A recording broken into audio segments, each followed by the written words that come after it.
Hi, my name is Dania, and I just wanted to take a few minutes out to tell you what I loved about the very first issue I read of The Inheritors. So what makes this really cool is, for one thing, I'm not really a bug person, but this made me really interested in insects, and just a lot of the terminology and stuff, and the different worlds and environments. It threw out words that I remember learning about in school when I was learning about insects, like stalactites and stalagmites and the different types of insects that the characters portray, which I think is actually really cool. The way it's drawn and the storyline makes me super engaged with the characters. I mean, I love butterflies, who doesn't? And I hate spiders, and the fact that there is an arachnid who got killed, yay, kind of spoke to my inner kid and how I feel about, different types of insects. But, I mean, the artwork is amazing, and the story, there's so much conflict going on, and it's only the first issue. And that doesn't always happen in comic books. They, tend to really draw things out, and you definitely look forward to the next issue, but you're kind of like, where is this all going? And I felt like with Volume 1, or issue number 1, you kind of got a sense of where all the conflict was coming from, who all the major players were. It's already planted the seeds right away, and that makes me even more excited to see the rest of the story unfold. I think my favorite characters so far is actually the hunter wasps. They're pretty beasts. I mean, the way they're drawn, the colors, and their uniforms. I mean, I wish I had bodyguards to protect me like that.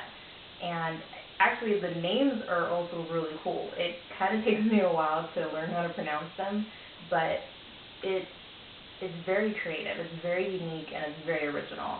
And you can tell that this is set in a completely different world than what we know, and I mean, who likes reality, right? I mean, why do we read comic books in the first place? Because we want to escape the things that are familiar to us. And this first issue just really knocked it out of the park as far as bringing me into a different world, a different history, a different time. And I love the whole idea of the Fountain of Youth. I mean, who wouldn't? That's always been a secret that we've tried to unlock since forever, and that science continues to want to unlock. And the fact that that plays a role in a few of these characters' lives as far as being immortal and being able to live for a very long time, that it's definitely intriguing. So, job well done.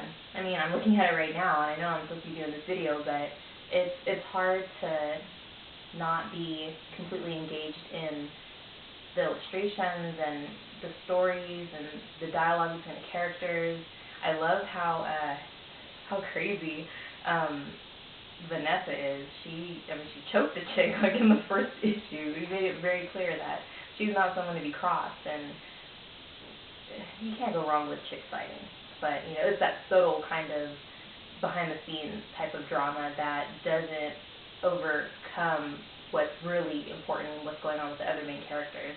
It has a little bit of something for everybody. I mean, you've got really cool characters, really cool costumes, amazing environments. You have beautiful women, you have big muscular guys. I mean, I'm a big comic book fan in general, but this definitely motivates me to continue reading comics, even though I'm totally not a kid anymore. But comic books aren't just for kids. They're for people of all ages, and I think The Inheritors is definitely going to do well to speak to young readers, older readers, anyone who has an appreciation for comic book art and telling a story in this medium will definitely want to get into this, especially if you love insects.